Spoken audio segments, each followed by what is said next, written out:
반갑습니다. 단심의 품격을 한 단계 높여드리는 어르심의 지혜입니다. 1788년 독일에서 한 남자아이가 태어났습니다. 아버지는 유럽에서 손꼽히는 대무역상이었고 어머니는 당대 최고의 베스트셀러 소설가였습니다. 집안에 돈이 넘쳤고 교육도 최고 수준으로 받았습니다. 이 아이의 이름은 아르투어 쇼펜하우어. 나중에 온 유럽을 뒤흔든 천재 철학자가 됩니다. 그런데 말입니다. 이 천재에게 평생 풀리지 않는 상처가 하나 있었습니다. 다름 아닌 어머니와의 관계였어요. 쇼펜하우어의 아버지가 세상을 떠난 뒤 어머니 요한나는 당시로서는 파격적인 삶을 살았습니다. 사교 모임을 열고 글을 쓰고 자유롭게 살았습니다. 아들 쇼펜하우어는 그런 어머니가 걱정이 됐습니다. 아버지가 돌아가신 지 얼마 안 됐는데 너무 가볍게 사는 것 아닌가? 재산 관리는 제대로 하고 있는 건가? 진심으로 걱정이 됐습니다. 그래서 편지를 씁니다. 어머니를 걱정하는 마음으로요. 그런데 문제가 생겼습니다. 쇼펜하우어는 철학자였고 논리적이고 날카롭고 한치의 빈틈도 없이 말하는 사람이었습니다. 어머니에게 보낸 편지도 마찬가지였습니다. 틀린 말은 하나도 없었습니다. 다 맞는 말이었습니다. 하지만 그 말투가, 그 어조가 마치 법정에서 검사가 피고인을 신문하듯 차갑고 날카로웠습니다. 어머니 요한나는 아들의 편지를 읽고 이렇게 답장했다고 합니다. 네가 하는 말이 다 맞을지도 모른다. 하지만 네 말투가 나를 괴롭게 하는구나. 네가 쓴 글자 하나하나가 칼날 같다. 나는 네 어머니지.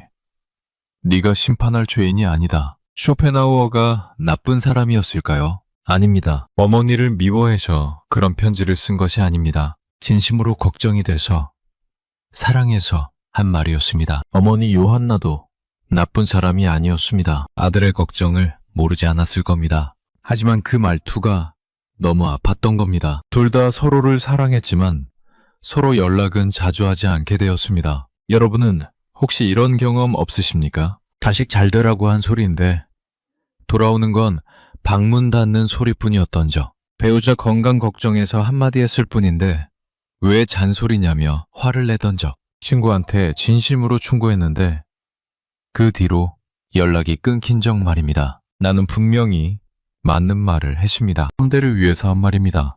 그런데 왜 내 진심은 통하지 않는 걸까요? 쇼펜하우어는 이 뼈아픈 경험을 한 뒤 평생을 인간의 본성에 대해 연구했습니다. 그리고 이런 결론을 내렸습니다. 인간은 이성적인 동물이 아니라 감정의 동물이다. 아무리 옳은 말이라도 감정을 건드리면 귀가 다친다. 우리가 평생 억울해했던 그 상황들, 나는 맞는 말만 했는데 왜 미움을 받을까 하고 서글펐던 그 순간들, 그게 내 잘못이 아니었다는 뜻입니다. 다만 방법을 몰랐을 뿐입니다. 오늘 여러분께 들려드릴 이야기는 어렵고 복잡한 게 아닙니다. 우리 일상에서 누구나 한 번쯤 겪어봤을 아주 익숙한 상황들입니다. 이야기를 다 듣고 나면 여러분의 말이 달라지실 거예요. 말이 달라지면 상대의 표정이 달라집니다. 표정이 달라지면 관계가 달라집니다. 첫 번째,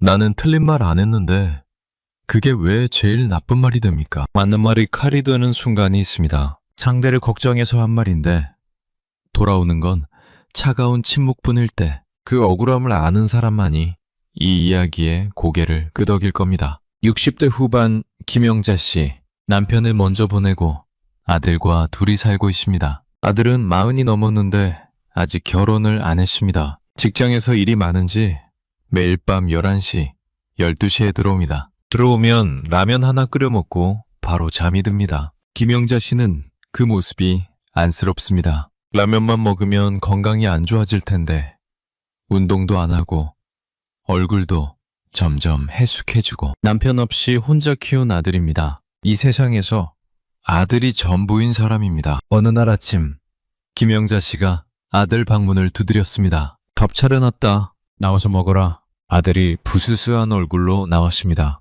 밥상 앞에 앉았는데 김영자 씨 입에서 말이 나왔습니다. 너 그렇게 라면만 먹으면 어떡하니? 위장이 나만 하질 않아. 운동도 좀 해. 아버지도 몸 안 챙기다가 그렇게 일찍 가셨잖아. 너마저 그러면 나는 어떡하라고. 다 맞는 말입니다. 한마디도 틀린 말이 없습니다. 라면만 먹으면 건강에 안 좋은 건 사실이고, 운동을 해야 하는 것도 맞고, 아버지가 건강을 못 챙겨서 일찍 돌아가신 것도 사실입니다. 그런데 아들의 반응은 이랬습니다. 숟가락을 내려놓았습니다. 고개를 떨구더니 한마디 했습니다. 엄마, 나 그냥 밥 좀 먹게 놔둬요. 그리고 방으로 들어가 버렸습니다. 밥은 반도 안 먹었습니다. 김영자 씨는 식탁 앞에 혼자 앉아서 눈물이 났습니다. 내가 뭘 잘못한 건지 모르겠습니다. 아들 걱정해서 한 소린데 아들은 왜 저렇게 반응하는 건지, 나를 미워하는 건지, 내 말이 그렇게 듣기 싫은 건지. 여러분, 김영자 씨 마음이 이해가 되십니까? 아들이 밉습니까? 아닙니다. 아들도 나쁜 게 아닙니다. 아들은 매일 밤늦게까지 일하고 지쳐서 돌아와서 겨우 아침에 눈을 뜬 겁니다. 그 상태에서 밥상 앞에 앉자마자 들은 말이 건강 걱정, 운동 잔소리, 게다가 돌아가신 아버지 이야기까지. 아들 입장에서는 아침부터 가슴이 무거워진 겁니다. 김영자 씨가 나쁜 겁니까? 아닙니다. 아들을 사랑하니까, 걱정이 되니까 한 말입니다. 세상에 자식 걱정 안 하는 부모가 어디 있겠습니까?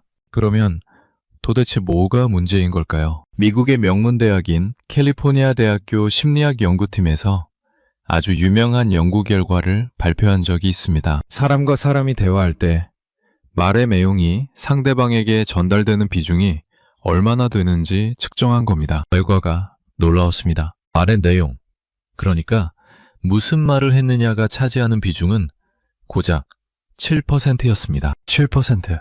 나머지 93%는 목소리의 톤, 표정, 눈빛, 태도, 이런 것들이 차지했습니다. 우리가 아무리 맞는 말을 해도 그 말을 전달하는 목소리가 날카롭거나 표정이 험하거나 태도가 다그치는 것처럼 느껴지면 상대방의 뇌는 그 내용을 분석하기도 전에 먼저 이렇게 반응한다는 겁니다. 지금 나한테 화를 내고 있구나. 나를 비난하고 있구나. 나를 무시하고 있구나. 그러면 뇌에서 방어 본능이 작동합니다. 귀가 닫힙니다. 아무리 옳은 말을 해도 더 이상 들리지 않습니다. 오히려 반감만 커집니다. 김영자 씨가 한 말은 다 맞았습니다. 하지만 그 말이 전달된 방식이 문제였던 겁니다. 아침에 겨우 일어난 아들 앞에서 걱정이 앞서다 보니 목소리에 다급함이 실렸고 돌아가신 아버지까지 끌어들이면서 아들의 가슴을 무겁게 만들었습니다. 김영자 씨는 사랑으로 한 말이지만 아들의 뇌는 그걸 공격으로 받아들인 겁니다. 여러분, 이런 일이 비단 김영자 씨만의 이야기일까요? 자식한테 공부 좀 하라고 했더니 방문을 쾅 닫아버린 적 없으십니까? 배우자한테 술 좀 줄이라고 했더니 그날부터 대화가 끊긴 적 없으십니까? 다 맞는 말이었습니다. 다 상대를 위해서 한 말이었습니다. 그런데 왜 돌아오는 건 상처뿐이었을까요? 쇼펜하우어가 이렇게 말했습니다. 인간의 지성은 등불에 불과하다. 그 등불을 들고 가는 주인은 바로 의지, 즉 감정이다. 주인의 기분을 거스르면 등불은 아무 쓸모가 없다. 이 말을 쉽게 풀어보겠습니다. 아무리 밝은 등불을 가져다 대도 상대방이 눈을 감아버리면 소용이 없다는 뜻입니다. 상대방의 감정이 닫혀 있으면 세상에서 가장 옳은 말도 귀에 들어가지 않습니다. 그러면 어떻게 해야 할까요? 등불을 들이대기 전에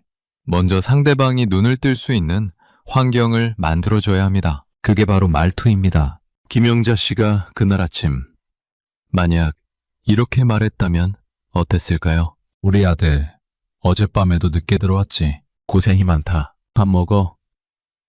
엄마가 된장찌개 끓여놨어. 그냥 이렇게만 말하는 겁니다. 라면 이야기도 안 하고 운동 이야기도 안 하고 아버지 이야기도 안 하고 그저 따뜻한 밥 한 그릇 앞에서 고생했다고 한마디만 하는 겁니다. 아들이 밥을 다 먹고 마음이 따뜻해지고 어깨에 힘이 좀 풀렸을 때 그때 살짝, 아주 살짝 이렇게 덧붙이는 겁니다. 그런데 밤에 라면 먹는 거 엄마가 좀 걱정이 되더라. 바쁘겠지만 조금만 신경 써줘. 엄마가 반찬 쌓아놓을 테니까.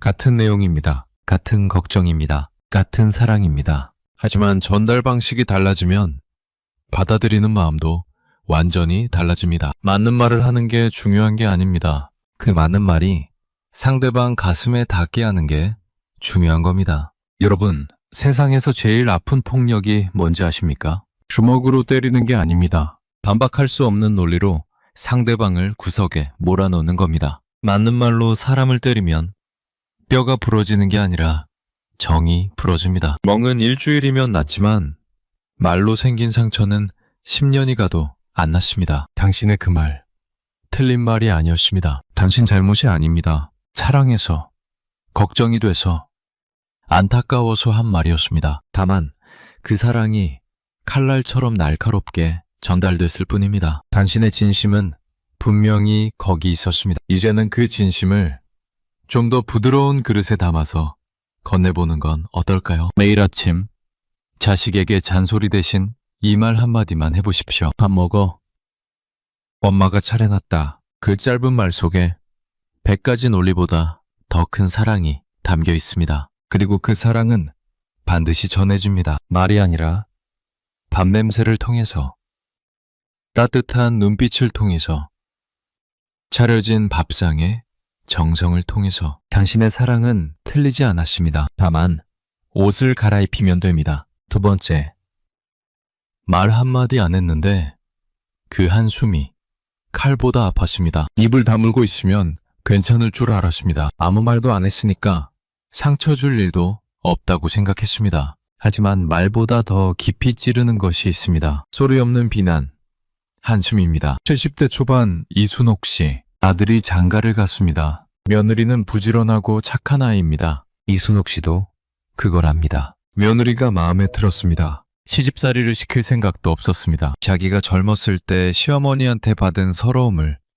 며느리한테 절대 대물림하지 않겠다고 마음먹었습니다. 그래서 며느리한테 늘 잘해줬습니다. 반찬도 해다 줬고, 손주가 태어났을 때는 3개월 동안 산후조리를 도와줬습니다. 명절에도 며느리한테 일 시키지 않으려고 새벽부터 혼자 음식을 준비했습니다. 그런데 문제는 다른 데서 터졌습니다. 명절날이었습니다. 이순옥 씨가 새벽 5시부터 전을 부치고 나물을 무치고 갈비를 삶고 정신없이 움직이고 있었습니다. 며느리가 좀 늦게 일어났습니다. 아기가 새벽에 보채는 바람에 겨우 잠이 들었다가 아침 9시가 넘어서야 부엌에 내려왔습니다. 며느리가 미안한 얼굴로 말했습니다. 어머님, 죄송해요. 아기가 새벽에 울어서 늦었어요. 제가 할게요. 이순옥 씨는 이렇게 말했습니다. 괜찮아. 거의 다 했어. 연혼해봐라. 말은 그렇게 했습니다. 괜찮다고 했습니다. 하지만 이순옥 씨도 사람입니다. 새벽부터 4시간 넘게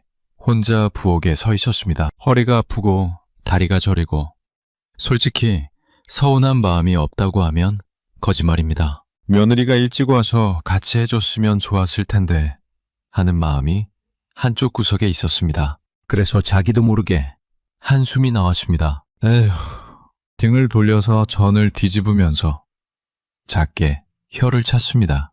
이순옥 씨는 며느리한테 뭐라고 한마디도 안 했습니다. 화를 낸 적도 없습니다. 정말로 괜찮다고 생각했습니다. 한숨은 그냥 몸이 피곤해서 나온 거고, 혀를 찬 건 전이 좀 타서 그랬을 뿐입니다. 그런데 며느리는 그날 밤 남편한테 울면서 말했습니다. 어머님이 나한테 실망하신 것 같아. 아무 말씀도 안 하셨는데. 그 한숨 소리가 계속 귀에서 안 떠나. 차라리 욕을 하셨으면 좋겠어. 한숨이 더 무서워. 아들이 어머니한테 전화를 했습니다. 엄마, 명절에 한숨 좀 쉬지 마. 우리 와이프가 눈치 보잖아. 이순옥 씨는 황당했습니다. 내가 언제 한숨을 쉬었다고? 내가 욕을 했니? 때렸니? 새벽부터 혼자 고생해서 음식 차려놨더니 돌아오는 게 이거냐고. 억울해서 밤새 잠이 안 왔습니다. 여러분, 이순옥 씨 마음이 어떻겠습니까? 시어머니한테 받은 서름을 며느리한테는 절대 안 주겠다고 다짐했던 사람입니다. 며느리한테 한 번도 나쁜 말을 한 적이 없는 사람입니다. 명절마다 새벽부터 혼자 부엌에 서서 가족을 위해 음식을 만들었던 사람입니다. 그런데 한숨 한 번 쉬었다고, 혀 한 번 찼다고 갑자기 나쁜 시어머니가 되어버린 겁니다. 이순옥 씨가 정말 나쁜 시어머니입니까? 아닙니다. 진심으로 며느리를 아끼는 사람입니다. 한숨은 며느리를 향한 게 아니라 그냥 몸이 힘들어서 나온 겁니다. 혀를 찬 건 전이 타서 아까워서 그런 겁니다. 그런데 왜 며느리는 그 한숨을 자기를 향한 비난으로 들은 걸까요? 여기에 아주 중요한 심리학 연구가 있습니다. 미국 워싱턴 대학교에 존 고트만이라는 심리학 교수가 있습니다. 이 사람은 40년 넘게 부부와 가족 관계를 연구한 사람인데요. 수천 쌍의 부부를 관찰하면서 어떤 부부가 이혼하고 어떤 부부가 오래 가는지 분석했습니다. 그 결과 관계를 파괴하는 가장 치명적인 요인을 발견했는데 그게 바로 경멸이었습니다. 경멸이라고 하면 뭔가 거창하게 들리지만 사실 일상에서 아주 흔하게 나타납니다. 한숨 쉬는 건, 혀 차는 건, 눈을 흘기는 건, 코웃음 치는 건, 하늘을 보며 고개를 젓는 것, 이런 작은 행동들이 다 경멸의 신호입니다. 고트만 교수의 연구에 따르면 이런 경멸의 신호가 나타나는 관계는 93%의 확률로 파탄에 이른다고 합니다. 93%, 거의 확정적이라는 뜻입니다. 왜 그럴까요? 한숨이나 혀 차는 소리는 말이 아니기 때문에 대문 사람이 자기 나름대로 해석을 합니다. 그런데 사람의 뇌는 모호한 신호를 받으면 가장 부정적인 방향으로 해석하는 경향이 있습니다. 이걸 심리학에서는 부정편향이라고 부릅니다. 그러니까 이순옥 씨의 한숨을 며느리가 들었을 때 며느리의 뇌는 이렇게 번역한 겁니다. 아, 시어머니가 나한테 실망하셨구나. 내가 늦게 일어나서 한심하게 보셨구나. 나를 못마땅해 하시는구나. 이순옥 씨는 그런 의미로 한숨을 쉰 게 전혀 아니었는데 며느리의 뇌가 그렇게 받아들여 버린 겁니다. 이게 비언어적 소통의 무서운 점입니다. 내가 의도하지 않은 메시지가 상대방에게 전달됩니다. 그리고 그 메시지는 내가 통제할 수 없습니다. 말은 귀로 듣지만 한숨은 가심으로 듣습니다. 말은 당신이 미쳤네 라고 들리지만 한숨은 당신은 부족한 사람이야 라고 들립니다. 말은 내용을 전달하지만 한숨은 존재를 부정합니다. 여러분 주변에도 이런 분들 계시지 않습니까? 입으로는 아무 말도 안 하는데 한숨을 자주 쉬는 분, 혀를 자주 차는 분, 눈을 자주 흘기는 분, 고개를 절레절레 흔드는 분, 그분들이 나쁜 사람이라서 그러는 게 아닙니다. 대부분은 자기가 그런 행동을 하고 있는지도 모릅니다. 그냥 습관이 된 겁니다. 피곤해서, 속상해서, 걱정이 돼서 나오는 무의식적인 반응일 뿐입니다. 하지만 받는 사람에게는 칼보다 아픕니다. 쇼펜하우어가 이런 말을 남겼습니다. 경멸은 인간이 보일 수 있는 가장 오만한 태도다. 그것은 상대방을 완전한 무로 취급하는 것이다. 무.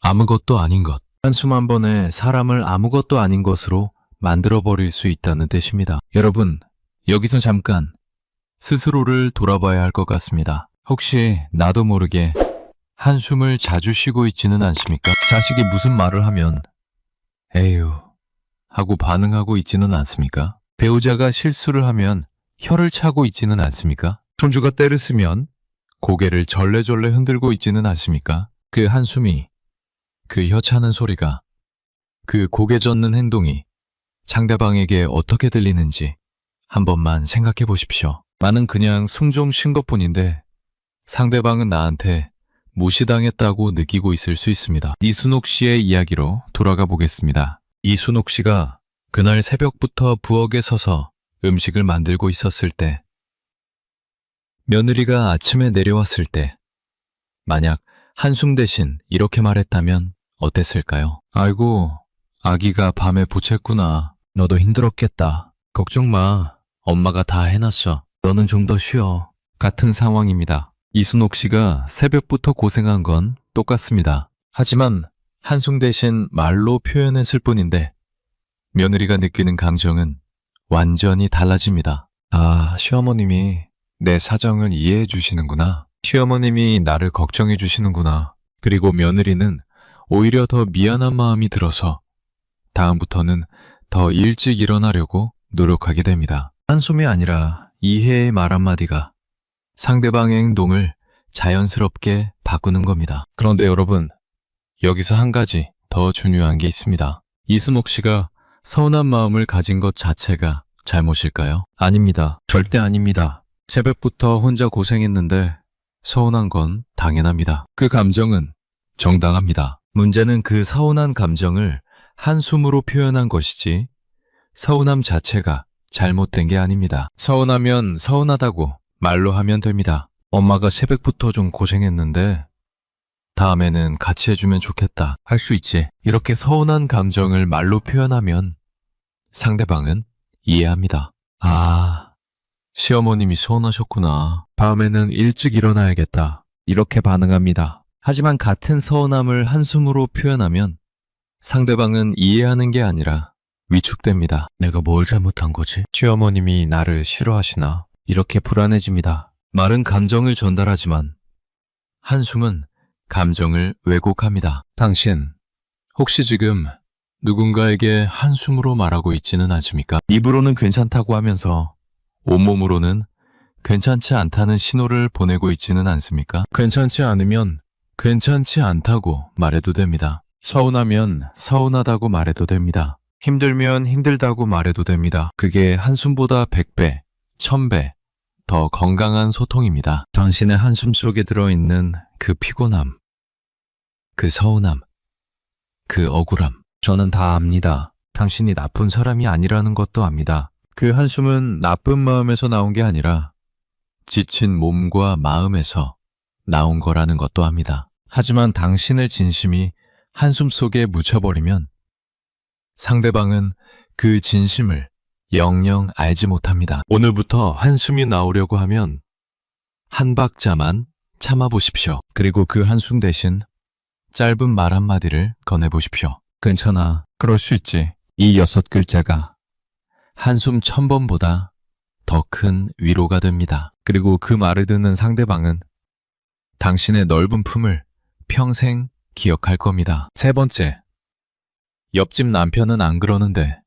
그 한마디가 사람을 죽입니다. 누군가와 비교당하는 순간 사람의 마음속에서는 이상한 일이 벌어집니다. 아무리 사랑하는 사람이 한 말이라도 비교 앞에서는 그 사랑이 보이지 않게 됩니다. 오직 모멸감만 남습니다. 60대 중반 박현숙 씨, 남편 정민우 씨와 40년 가까이 함께 살았습니다. 정민우 씨는 평생 성실하게 일한 사람입니다. 큰 돈을 벌지는 못했지만 가족을 위해 새벽부터 밤까지 일했습니다. 아이들 학비도 빠지지 않게 됐고 집 대출금도 꼬박꼬박 갚았습니다. 화려하지는 않지만 묵묵하게 가정을 지킨 사람입니다. 박현숙 씨도 그걸 모르지 않습니다. 남편이 고생한 거 압니다. 고마운 거 압니다. 하지만 사람 마음이라는 게 그렇지 않습니까? 가끔씩 부러운 게 있습니다. 등산 모임에 같이 다니는 친구 영희가 있습니다. 영희네 남편은 퇴직금으로 작은 가게를 열었는데 그게 제법 잘 됩니다. 얼마 전에는 부부 동반으로 제주도 여행을 다녀왔다고 합니다. 사진에 보니까 바다가 보이는 호텔에서 찍은 사진이었습니다. 박현숙 씨 마음이 좀 허전해졌습니다. 우리는 언제 저렇게 여행 한번 가보나. 남편한테 미안한 마음과 부러운 마음이 뒤섞였습니다. 그런데 그 복잡한 감정이 입 밖으로 나올 때는 이상하게 다른 말이 되어버렸습니다. 저녁 식사 자리에서 박현숙 씨가 말했습니다. 영인의 남편은 이번에 제주도 보내줬대. 바다 보이는 호텔에서 잤다던데. 당신은 뭐 해줬어, 나한테? 정민우 씨는 젓가락을 멈췄습니다. 아무 말 없이 밥을 몇 숟갈 더 뜨더니 밥그릇을 내려놓고 거실로 나갔습니다. 텔레비전을 켰지만 채널을 돌리지 않았습니다. 그냥 화면만 바라보고 있었습니다. 박현숙 씨는 남편을 자극해서 좀 분발하라는 뜻이었습니다. 우리도 한번 여행 가자는 말을 하고 싶었던 겁니다. 남편을 깎아내리려는 게 아니었습니다. 그런데 남편 뒤에는 그렇게 들리지 않았습니다. 정민우 씨 마음속에서는 이런 소리가 울렸습니다. 나는 40년 동안 뭘 한 거지? 평생 일만 했는데 마누라한테 남의 남편만도 못한 사람이 되었구나. 그날부터 정민우 씨는 말수가 줄었습니다. 밥상에서도 먼저 말을 걸지 않았습니다. 박현숙 씨가 뭐라고 해도 그래. 응. 짧게만 대답했습니다. 표정이 점점 어두워졌습니다. 박형숙 씨는 불안해졌습니다. 내가 뭘 그렇게 크게 잘못했나? 여행 이야기 한번 꺼낸 것뿐인데 여러분, 이 상황에서 누가 잘못한 겁니까? 박현숙 씨가 나쁜 사람입니까? 아닙니다. 친구네 부부가 여행 간 게 부러웠을 뿐입니다. 우리도 한번 그렇게 살아보고 싶다는 소박한 바람이었습니다. 남편을 무시하려는 의도는 전혀 없었습니다. 정민우 씨가 속이 좁은 겁니까? 아닙니다. 40년 동안 가족을 위해 묵묵히 살아온 사람한테 남의 남편이랑 비교당하는 건 가슴에 못이 박히는 일입니다. 아무리 아내가 가볍게 한 말이라도 남편에게는 40년 세월이 부정당하는 것처럼 느껴진 겁니다. 둘 다 잘못이 없습니다. 다만 비교라는 독약이 둘 사이에 떨어진 겁니다. 여러분, 비슷한 경험이 있으실 겁니다. 동창 모임에 갔더니 누구는 자식이 의사가 됐다고 하고 누구는 아들이 큰 회사에 다닌다고 합니다. 등산 모임에 갔더니 누구네는 집을 새로 샀다고 하고 누구네는 손주가 영재반에 들어갔다고 합니다. 듣고 있으면 마음이 불편해집니다. 우리 집은 왜 이럴까? 우리 남편은, 우리 아내는, 우리 자식은. 그 불편한 마음은 자연스러운 겁니다. 누구나 느끼는 감정입니다. 문제는 그 감정을 가장 가까운 사람한테 비교의 형태로 쏟아내는 순간입니다. 미국 명문 대학인 스탠퍼드 대학교의 레온 페스팅거라는 심리학자가 아주 유명한 이론을 발표했습니다. 사회적 비교 이론이라는 건데요. 사람은 본능적으로 자기를 남과 비교하면서 자기 위치를 확인한다는 겁니다. 이건 누구나 다 하는 자연스러운 행동입니다. 문제는 이 비교를 가장 가까운 사람이 시킬 때 생깁니다. 연구에 따르면 남에게 비교당할 때 사람은 극심한 박탈감과 분노를 느끼는데요. 특히 배우자나 부모처럼 가장 가까운 사람에게 비교당하면 뇌는 이걸 배신으로 인식한다고 합니다. 나를 가장 잘 알고 나를 가장 사랑해야 할 사람이 나를 남보다 못한 사람으로 평가했다. 이렇게 받아들이는 겁니다. 그래서 비교를 당한 사람은 반성을 하는 게 아니라 마음의 문을 닫습니다. 분발하는 게 아니라 포기합니다. 나는 당신에게 부족한 사람인가 보다. 이 생각이 들면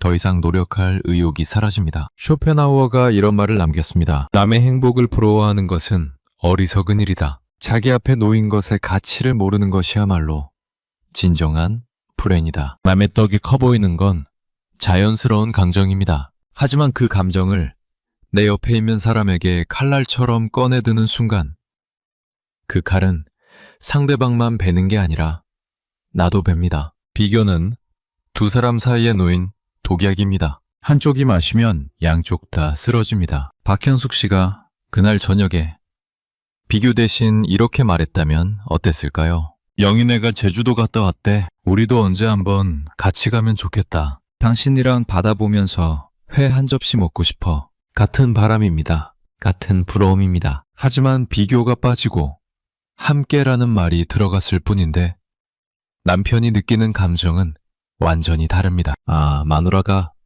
나랑 여행 가고 싶구나. 내가 좀 안아봐야겠다. 비교는 사람을 움츠러들게 만들지만 함께라는 말은 사람을 일어서게 만듭니다. 혹시 지금 옆에 있는 사람의 누군가와 비교하고 있지는 않습니까? 남의 자식, 남의 배우자, 남의 인생과 내 것을 저울에 올려놓고 있지는 않습니까? 그 저울을 내려놓으십시오. 당신 옆에 있는 그 사람은 세상에 단 하나뿐인 당신 편입니다. 부족한 점이 있을지도 모릅니다. 화려하지 않을지도 모릅니다. 하지만 세상 풍파를 함께 견뎌낸 사람입니다. 그 무게를 아는 사람은 당신밖에 없습니다. 오늘 저녁 남편이든 아내든 마주 앉아서 이 말 한마디만 건네보십시오. 당신 덕분에 내가 여기까지 왔어. 그 말 한마디가 세상 어떤 여행보다 더 큰 선물이 됩니다. 비교는 밖에서 들어올 때는 그냥 바람입니다. 하지만 집 안에서 가장 가까운 사람 입에서 나올 때는 칼바람이 됩니다. 밖에서 아무리 추워도 집에 들어오면 따뜻해야 합니다. 집이라는 곳은 세상의 비교에서 벗어나 쉴 수 있는 유일한 곳이어야 합니다. 당신의 집을 따뜻하게 지키십시오. 비교라는 찬바람이 들어오지 않도록 문을 꼭 닫아두십시오. 그 안에서 당신과 당신의 가족은 충분히 행복할 수 있습니다. 네 번째, 그때 그 일 좀 그만 꺼내.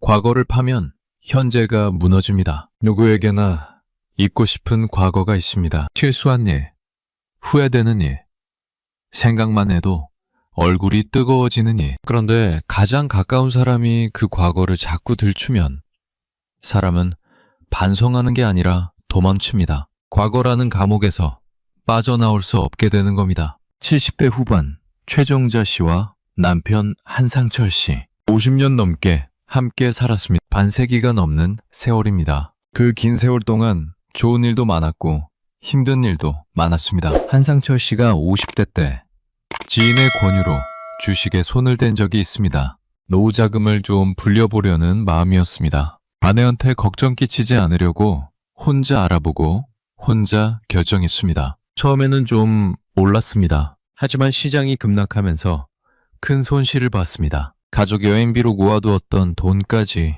날렸습니다. 한상철 씨는 그때 최정자 씨 앞에서 처음으로 울었다고 합니다. 미안하다. 내가 욕심을 부렸다. 내가 잘못했다. 최정자 씨는 화가 났지만 우는 남편을 보니까 차마 뭐라고 할 수가 없었습니다. 그래, 지나간 일이니까 다시 벌면 된다. 이렇게 넘어갔습니다. 문제는 20년이 지난 지금입니다. 부부가 가끔씩 말다툼을 합니다. 사는 게 다 그렇지 않습니까? 별것 아닌 일로 티격태격할 때가 있습니다. 반찬이 짜다. 텔레비전 소리가 크다. 이런 소소한 문제로 한마디씩 주고받다가 목소리가 좀 커질 때가 있습니다. 그런데 말다툼이 좀 커지면 최정자 씨 입에서 이 말이 나옵니다. 당신이 그때 주식으로 돈 안 날렸으면 우리가 이렇게 살겠어? 그때 그 돈만 있었어도 지금 이 고생을 안 하는 건데. 한상철 씨의 얼굴이 굳어집니다. 눈을 감고 입을 꽉 다뭅니다. 그리고 방으로 들어가서 문을 닫습니다. 한참 동안 나오지 않습니다. 최정자 씨는 왜 그 말을 할까요? 남편을 괴롭히려고 그러는 걸까요? 아닙니다. 최정자 씨도 알고 있습니다. 20년 전 일을 지금 꺼내봐야 돈이 돌아오는 것도 아니고 상황이 바뀌는 것도 아니라는 걸. 하지만 화가 나면, 속상하면 자기도 모르게 가장 아픈 무기를 꺼내게 됩니다. 말다툼에서 지고 싶지 않은 마음, 답답한 현실에 대한 분풀이가 과거의 실수로 향하는 겁니다. 최정자 씨도 피해자입니다. 20년 전 남편의 실수 때문에 고생한 건 사실이니까요. 그 서러움이 아직도 가슴 한구석에 남아있는 겁니다. 그게 가끔씩 불쑥 튀어나오는 겁니다. 한상철 씨도 피해자입니다. 20년 전에 자기가 잘못한 건 본인이 제일 잘 압니다. 하루도 잊은 적이 없습니다. 그래서 그 뒤로 20년 동안 더 열심히 일했고 절약하며 살았습니다. 나름대로 속죄를 해온 겁니다. 그런데 아내가 그걸 자꾸 꺼내면 20년의 노력이 전부 무효가 되는 기분인 겁니다. 둘 다 억울합니다. 둘 다 아픕니다. 여러분도 비슷한 경험이 있지 않으십니까? 부부 사이가 아니더라도 자식한테 예전에 한 실수를 자꾸 들추는 부모, 형제 사이에서 어릴 때 일을 자꾸 꺼내는 경우, 이미 사과도 했고 반성도 했고 고치려고 노력도 했는데 자꾸 그때 이야기를 하면 사람은 무력해집니다. 내가 아무리 노력해도 소용없구나. 나는 평생 그 잘못에서 벗어날 수 없구나. 이런 생각이 들면 더 이상 노력할 의지가 꺾입니다. 과거를 무기로 쓰는 순간 그 무기는 상대방이 아니라 관계를 겨누고 있는 겁니다. 미국 하버드 대학교 심리학 연구팀에서 아주 흥미로운 실험을 한 적이 있습니다. 사람들에게 과거의 부정적인 경험을 반복해서 이야기하게 했더니 뇌에서 놀라운 반응이 나타났습니다. 스트레스 호르몬인 코르티솔이 급격하게 증가했는데 그 수치가 실제로 그 사건을 처음 겪었을 때와 거의 비슷한 수준이었다고 합니다. 이게 무슨 뜻인지 아십니까? 20년 전 일을 지금 말하면 뇌는 그 일이 지금 이 순간 벌어지고 있는 것처럼 반응한다는 겁니다. 과거를 말할 때마다 우리 몸은 그때의 분노, 배신감, 슬픔을 그대로 다시 경험합니다. 혈압이 오르고 심장이 빨라지고 온몸이 긴장합니다. 과거를 반복해서 꺼내는 건 시간 여행이 아닙니다. 과거를 현재로 소환해서 현재를 지옥으로 만드는 겁니다. 그리고 그 말을 듣는 상대방은 어떨까요? 완성을 할까요? 아닙니다. 처음 한두 번은 미안한 마음이 들지만 같은 이야기를 3번, 4번, 5번 듣게 되면 미안함은 사라지고 분노만 남습니다. 또 그 이야기야. 도대체 언제까지 그 이야기를 할 거야? 나는 평생 그 죄를 지고 살아야 하는 거야. 이렇게 되면 더 이상 대화가 아닙니다. 전쟁입니다. 과거의 잘못을 무기로 삼아 서로를 공격하는 전쟁. 그 전쟁에서는 이기는 사람이 없습니다. 둘 다 상처만 깊어집니다. 쇼펜하워는 이렇게 말했습니다. 용서하고 잊어라. 그러지 못하면 너는 과거라는 감옥에 죄수가 될 것이다. 용서하라는 말이 쉽지 않다는 거 압니다. 잊으라는 말이 냉정하게 들릴 수도 있습니다. 하지만 쇼펜하워가 하고 싶었던 말은 이겁니다. 용서는 상대방을 위한 게 아니라 나 자신을 위한 것이라는 겁니다. 과거를 붙잡고 있으면 괴로운 건 상대방이 아니라 나 자신입니다. 20년 전의 분노를 지금도 안고 살면 20년 동안 내 가슴에 불이 꺼지지 않는 겁니다. 그 불에 타는 건 남편이 아니라 나입니다. 혹시 지금도 과거에 어떤 일을 붙잡고 계시지는 않습니까? 배우자가 예전에 했던 실수, 자식이 어릴 때 했던 말, 형제가 오래전에 저지른 잘못, 그걸 자꾸 꺼내서 말하고 있지는 않습니까? 지나간 물로는 물레방아를 돌릴 수 없습니다. 이미 흘러간 강물을 아무리 움켜쥐어봤자 손가락 사이로 빠져나갈 뿐입니다. 지금 당신 곁에 있는 사람을 보십시오. 그 사람도 자기 잘못을 모르지 않습니다. 그 사람도 속으로 미안해하고 있습니다. 다만 말로 표현을 못하는 것뿐입니다. 지나간 상처는 덮어두십시오.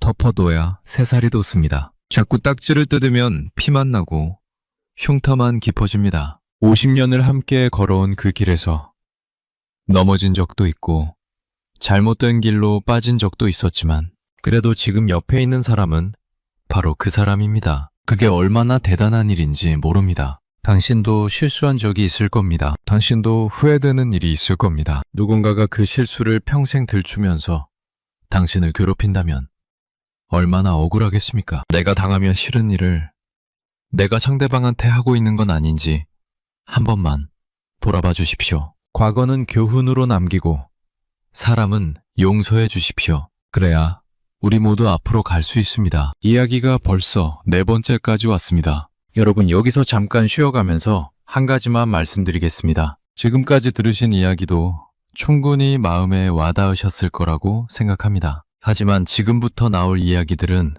조금 다릅니다. 우리가 미처 의식하지 못하고 있었던 어쩌면 지금 이 순간에도 하고 있을지 모를 습관에 대한 이야기입니다. 이걸 모르고 넘어가면 정말 소중한 사람을 놓칠 수도 있습니다. 끝까지 함께 해주십시오. 5번째, 내 말 아직 안 끝났어. 그 한마디가 입을 닫게 만듭니다. 말을 끊는 사람은 자기가 왜 미움받는지 모릅니다. 자기는 상대방보다 더 좋은 답을 알고 있다고 생각합니다. 빨리 알려주고 싶은 마음뿐입니다. 하지만 말을 끊기는 쪽에서는 전혀 다르게 느낍니다. 내 존재가 지워지는 느낌을 받습니다. 70대 초반 김태호 씨, 선녀가 하나 있는데 올해 대학교에 입학했습니다. 김태호 씨에게 손녀는 눈에 넣어도 안 아플 존재입니다. 어릴 때부터 무릎에 앉혀놓고 동화책을 읽어주던 할아버지입니다. 손녀도 할아버지를 좋아했습니다. 어릴 때는 할아버지 집에 가는 날이면 신이 나서 뛰어왔습니다. 그런데 손녀가 크면서 점점 할아버지 집에 안 옵니다. 전화도 잘 안 합니다. 김태호 씨는 서운합니다. 하지만 젊은 애들이 다 그렇지 뭐 하고 이해하려고 합니다. 어느 날 오랜만에 손녀가 집에 놀러 왔습니다. 김태호 씨는 반가워서 어쩔 줄 모릅니다. 과일을 깎아주고 좋아하는 과자를 사다 놓고 이것저것 물어봅니다. 손녀가 말을 꺼내십니다. 할아버지, 저 이번에 동아리 들어갔는데요. 영상 만드는 동아리인데 제가 기획을 맡아서 김태호 씨가 바로 끼어들었습니다. 영상? 그거 뭐 돈이 되냐? 할아버지 때는 말이야. 대학 가면 도서관에서 책을 읽어야지. 요즘 젊은 것들은 핸드폰만 들여다보고 할아버지가 너만 할 때는 새벽부터 일어나셔 소녀가 입을 다뭅니다. 웃음이 사라집니다. 과자를 한두 개 집어 먹더니 얼마 안 있다가 일어섭니다. 할아버지, 저 약속 있어서 가볼게요. 문이 닫히고 김태우 씨는 혼자 거실에 앉아 있습니다. 과일은 반도 안 먹었고 과자도 그대로입니다. 김태우 씨는 중얼거립니다. 요즘 애들은 통 할아버지한테 얘기를 안 해. 여러분, 김태우 씨가 왜 손녀 말을 끊었을까요? 소녀를 무시해서 그런 걸까요?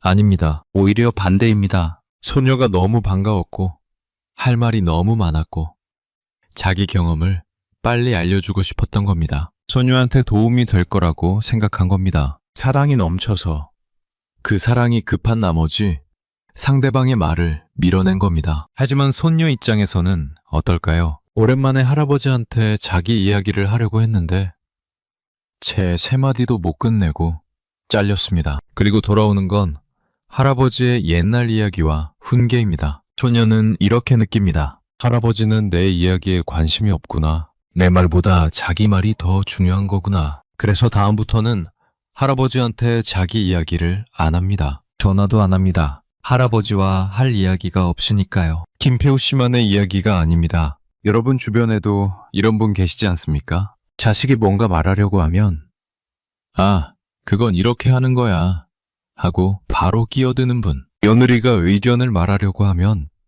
그건 아니지 하고 바로 자르는 분. 손주가 뭔가 보여주려고 하면 그건 됐고 하며 넘기는 분. 다 사랑이고 걱정입니다. 그런데 그 사랑의 방식이 상대방의 입을 닫게 만들고 있는 겁니다. 미국의 명문 대학인 컬럼비아 대학교에서 대화 중 말을 끊는 행위에 대해 연구한 적이 있습니다.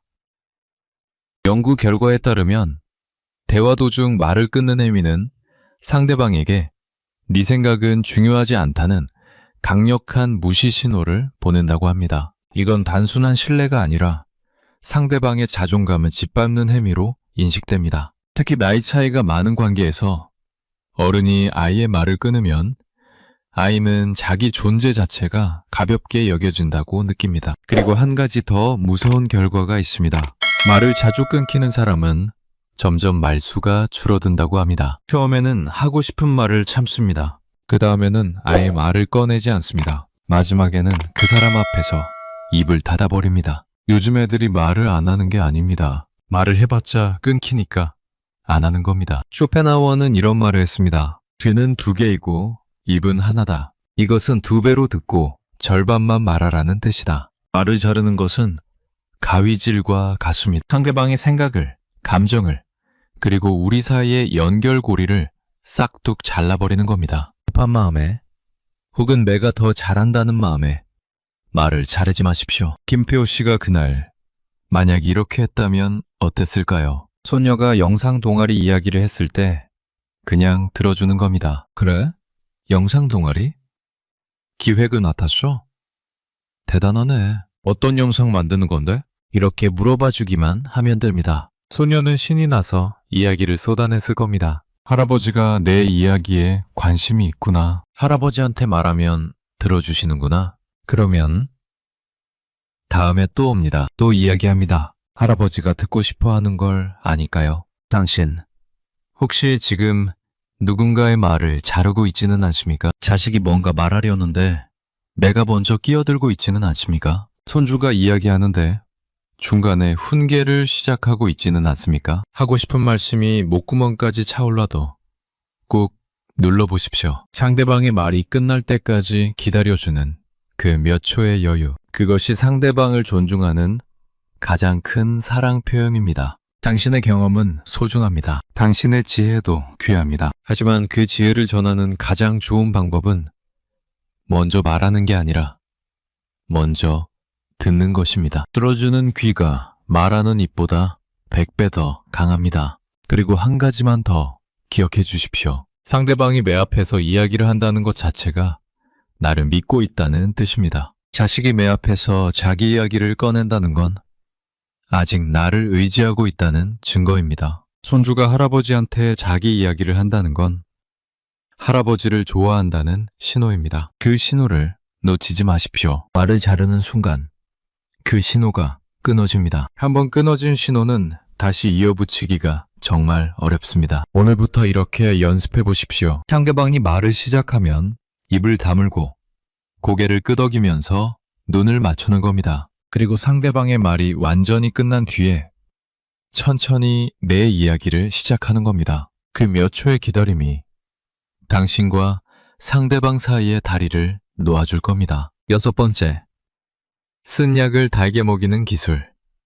포장의 힘. 하고 싶은 말이 있습니다. 하지만 그대로 꺼내면 상대방이 상처받을 게 뻔합니다. 그렇다고 안 하자니 답답합니다. 이럴 때 필요한 건 말의 포장입니다. 같은 이야기라도 쓴맛 그대로 주면 뱉어내고 달콤한 껍질을 입히면 삼킵니다. 60대 초반 윤미경 씨.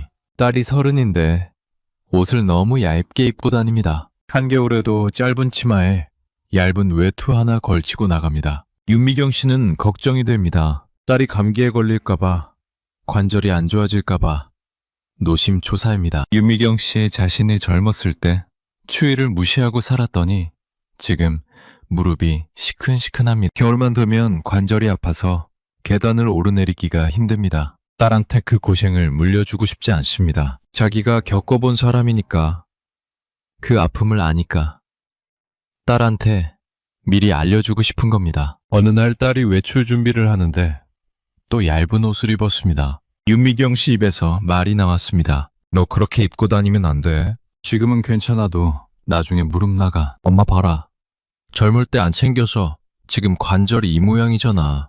옷 좀 따뜻하게 입어. 딸의 반응이 어땠을까요? 엄마, 또 시작이야. 알겠다고. 내가 알아서 할게. 짜증 섞인 목소리로 대답하고 그대로 나가버렸습니다. 옷은 안 갈아입었습니다. 윤미경 씨는 속이 상합니다. 딸 걱정해서 한 소리인데 왜 저렇게 반응하는 건지, 내 말이 그렇게 듣기 싫은 건지 마음이 아픕니다.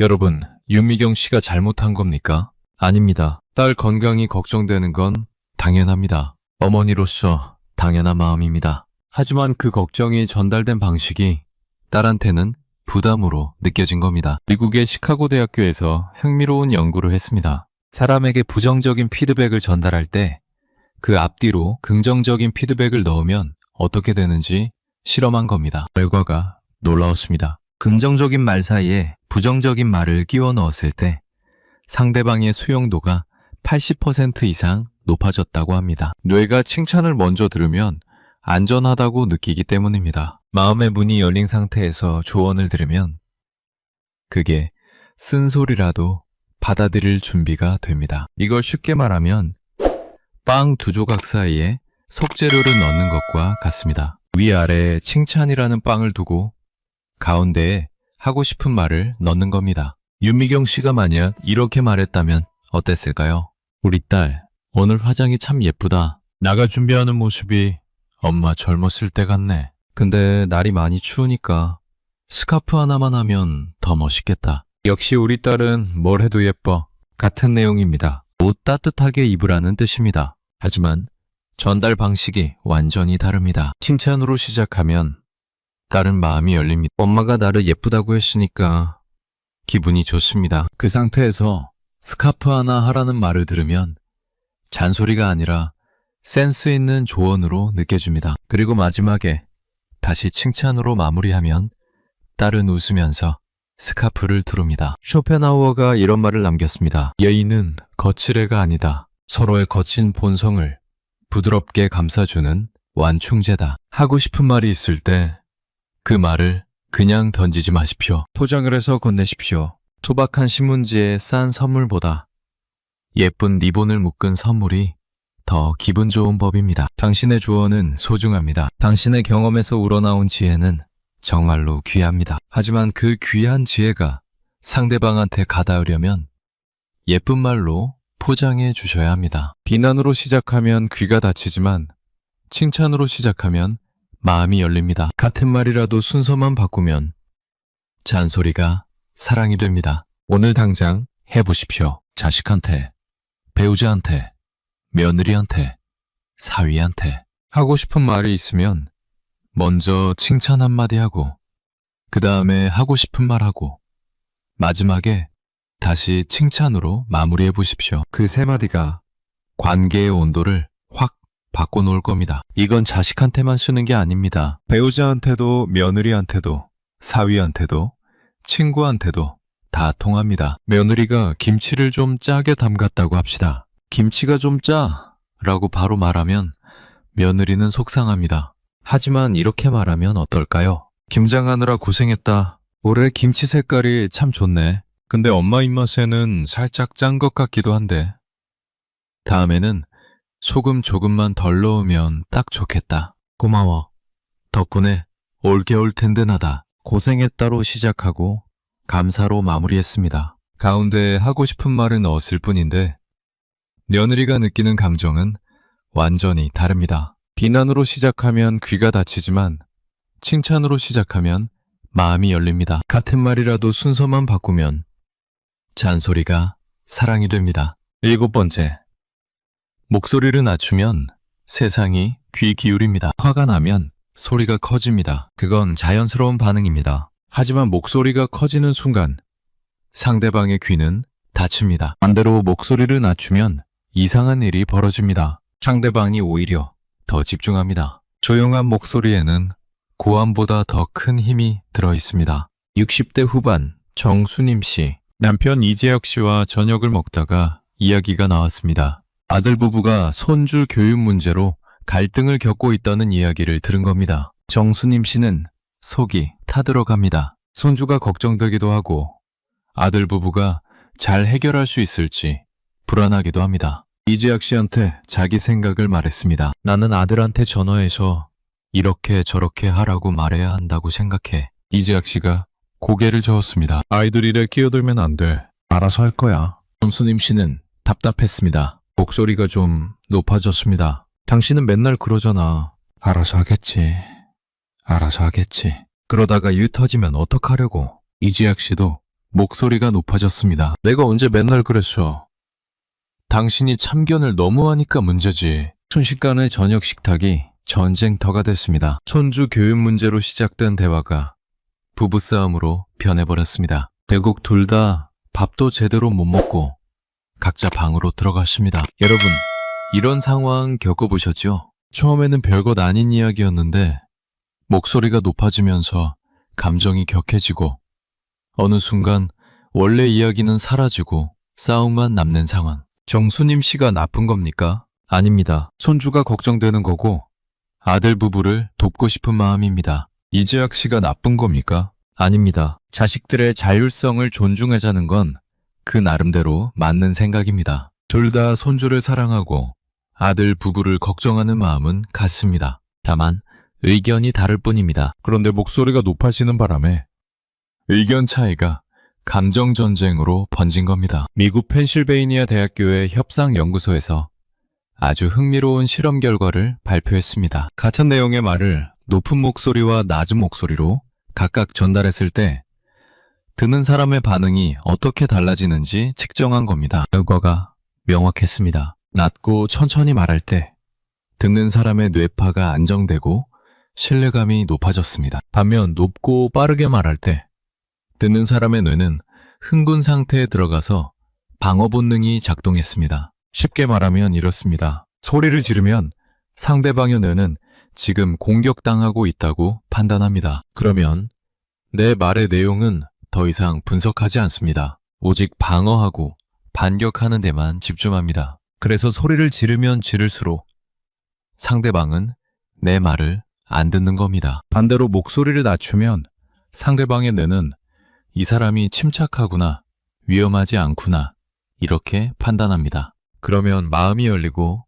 내 말의 내용에 집중하기 시작합니다. 화가 날수록 소리를 지르는 건 하수입니다. 화가 날수록 목소리를 낮추는 게 고수입니다. 쇼펜하우어가 이렇게 말했습니다. 천박한 사람은 소음으로 자신을 드러내고 고귀한 사람은 침묵으로 자신을 증명한다. 권위는 목소리 크기에서 나오지 않습니다. 침착함에서 나옵니다. 정수님 씨가 그날 저녁 자기 의견을 말할 때 목소리를 높이지 않고 이렇게 말했다면 어땠을까요? 당신 말도 맞아. 아이들이 알아서 할 수도 있지. 근데 나는 좀 걱정이 돼서 그래. 전화 한 통 정도는 괜찮지 않을까? 나지막하게 천천히 자기 감정을 솔직하게 표현하는 겁니다. 그러면 이지학 씨도 목소리를 높일 이유가 없습니다. 차분하게 자기 생각을 말하게 됩니다. 그래, 당신 마음은 이해해. 한번 전화해봐.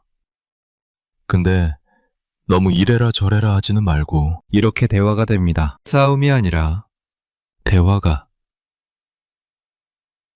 여러분, 이건 부부 사이에서만 통하는 게 아닙니다. 자식한테 말할 때도 마찬가지입니다. 자식이 뭔가 실수를 했을 때 도대체 넌 왜 그러냐 하고 소리를 지르면 자식은 방어 자세를 취합니다. 반항합니다. 반성이 아니라 반발을 합니다. 하지만 이렇게 나지막하게 말하면 어떨까요? 엄마가 좀 속상하네. 네가 그러면 안 됐다고 생각해. 이 조용한 한마디가 소리 지르는 것보다 10배는 더 무겁게 자식의 가슴에 박힙니다. 아, 엄마가 정말 속상해 하시는구나. 내가 잘못했구나. 이렇게 반성하게 됩니다. 목소리를 낮추는 건 지는 게 아닙니다. 이기는 겁니다. 가장 적은 에너지로 가장 큰 효과를 내는 겁니다. 당신, 요즘 목소리가 좀 커지지는 않았습니까? 나이가 들면 귀가 좀 어두워지니까 자기도 모르게 목소리가 커지는 경우가 있습니다. 하지만 상대방은 당신의 귀가 아니라 당신의 목소리를 듣고 있습니다. 오늘 하루 조금 더 작게, 조금 더 천천히 말해보십시오. 고함 대신 속삭임으로, 다그침 대신 부드러움으로 그 작은 목소리에 당신의 진심이 더 선명하게 담깁니다. 큰 소리는 벽에 부딪혀 되돌아오지만 작은 소리는 사람의 가슴 속으로 스며듭니다. 여러분, 한 가지 더 말씀드리고 싶은 게 있습니다. 나이가 들면 세상이 내 말을 안 들어주는 것 같은 느낌이 들 때가 있습니다. 자식들도 내 말을 흘려듣고 며느리도 내 말에 건성으로 대답하고 손주들은 아예 핸드폰만 봅니다. 그러면 답답해서 목소리가 커집니다. 더 크게 말해야 들을 것 같으니까요. 하지만 역설적이게도 목소리를 높이면 높일수록 사람들은 더 멀리 도망갑니다. 소리가 커지면 내용은 사라지고 소음만 남기 때문입니다. 정말로 내 말을 듣게 하고 싶다면 목소리를 낮추십시오. 놀랍게도 작은 목소리의 사람들은 더 가까이 옵니다. 뭐라고 했지? 하고 귀를 기울입니다. 그 순간 당신의 말이 비로소 전달됩니다. 8번째. 그랬구나. 이 세 글자가 세상을 바꿉니다. 어쩌면 오늘 들은 8가지 중에서 가장 쉽고 가장 강력한 방법입니다. 특별한 기술이 필요하지 않습니다. 오래 연습할 필요도 없습니다. 딱 3글자만 기억하면 됩니다. 그랬구나. 60대 중반 송복순 씨, 남편 오만식 씨가 요즘 부쩍 기운이 없습니다. 퇴직한 지 3년이 되었는데 처음에는 여유로운 생활을 즐기는 것 같더니 갈수록 말수가 줄고 표정이 어두워집니다. 어느 날 저녁 오만식 씨가 소파에 앉아서 한마디 했습니다. 아이고, 삭신이 쑤셔. 나도 이제 다 됐나 봐. 쓸모없는 늙은이가 됐쇼. 송복순 씨는 남편이 걱정됩니다. 저렇게 기운 없이 말하는 남편이 안쓰럽습니다. 뭐라도 말을 해줘야 할 것 같습니다. 보통 이런 상황에서 어떤 말이 나올까요? 당신이 운동을 안 하니까 그렇지. 매일 소파에만 앉아있으면 안 아픈 데가 어딨쇼. 내일부터 아침마다 산책이라도 해. 맞는 말입니다. 운동을 안 하면 몸이 안 좋아지는 건 사실입니다. 하지만 오만식 씨 귀에 이 말은 어떻게 들릴까요? 나 힘들다는데 또 잔소리야.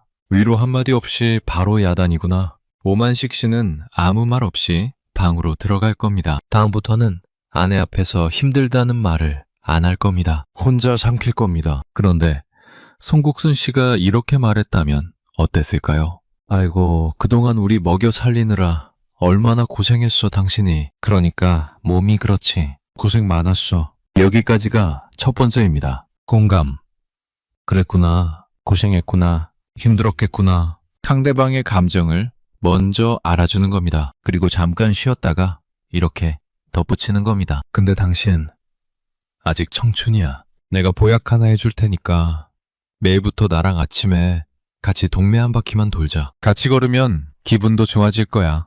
같은 내용입니다. 운동하라는 뜻입니다. 건강 챙기라는 뜻입니다. 하지만 공감이 먼저 있으니까 그 뒤에 나오는 말이 잔소리가 아니라 사랑으로 들립니다. 미국의 유명한 심리학자인 칼 로저스라는 분이 있습니다. 이분은 사람과 사람 사이의 대화에서 가장 중요한 것이 무조건적 긍정적 존중이라고 했습니다. 어려운 말인데 쉽게 풀면 이겁니다. 상대방이 무슨 말을 하든 일단 그렇구나 하고 받아주라는 겁니다. 판단하지 않고 평가하지 않고 조언하지 않고 먼저 그 사람의 감정을 인정해 주는 겁니다. 그렇구나. 힘들었겠구나. 속상했겠구나. 이 말 한마디가 상대방에게 엄청난 안도감을 줍니다. 왜냐하면 사람은 해결책을 듣고 싶어서 말하는 게 아닐 때가 많기 때문입니다. 그냥 자기 마음을 알아줬으면 해서 말하는 겁니다. 그런데 우리는 상대방이 뭔가 말하면 바로 해결책을 제시하려고 합니다. 이렇게 해, 저렇게 해. 그건 네가 잘못한 거야. 해결책은 나중에 해도 됩니다. 먼저 알아주기만 하면 됩니다. 여러분, 이건 부부 사이에서만 통하는 게 아닙니다. 자식한테도, 며느리한테도, 친구한테도, 심지어 처음 보는 사람한테도 통합니다. 자식이 직장에서 힘들다고 합니다. 보통은 이렇게 말하죠. 그래도 다니는 게 어디냐. 요즘 세상에 직장 있는 것만 해도 감사해야지. 맞는 말입니다. 하지만 힘들다는 자식한테 이 말이 위로가 될까요? 이렇게 말해 보십시오. 그래, 많이 힘들지. 직장 생활이 어디 쉬운 거냐. 많이 버티고 있어서 대견하다. 이 말을 듣는 자식은 어떨까요? 엄마가, 아빠가 내 마음을 알아주는구나. 이 한마디에 다시 힘을 냅니다.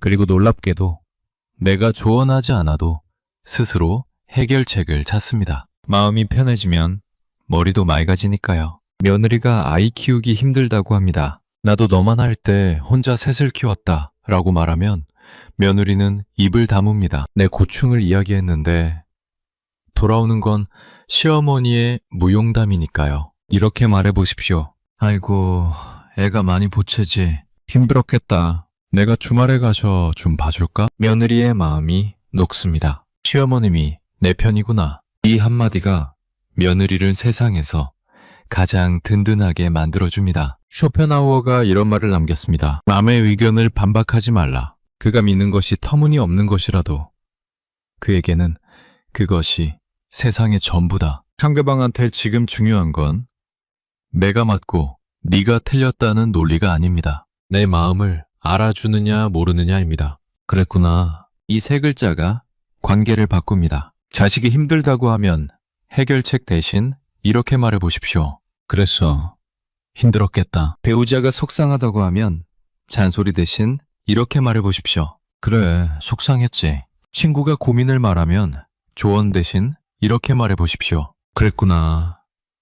많이 힘들었겠다. 이기려고 하지 마십시오. 져주십시오. 말싸움에서 져주는 것이 사람을 얻는 길입니다. 대화는 탁구가 아닙니다. 공을 쳐서 상대방을 이기는 게 아닙니다. 대화는 춤입니다. 상대방이 발을 내밀면 내가 물러나고 내가 다가가면 상대방이 받아주는 것. 그 호흡이 맞을 때 아름다운 춤이 됩니다. 당신, 오늘 하루 동안 그랬구나를 3번만 써보십시오. 3번이면 됩니다. 아침에 1번, 낮에 1번, 저녁에 1번. 그 3번이 쌓이면 당신 주변의 공기가 달라지는 걸 느끼실 겁니다. 결국 남는 것은 승패가 아니라 사람의 온기입니다. 당신의 그랬구나 한마디가 누군가에게는 세상에서 가장 따뜻한 위로가 됩니다. 여러분, 우리는 평생 맞는 말을 하려고 노력해왔습니다. 옳은 것을 가르치려고 했고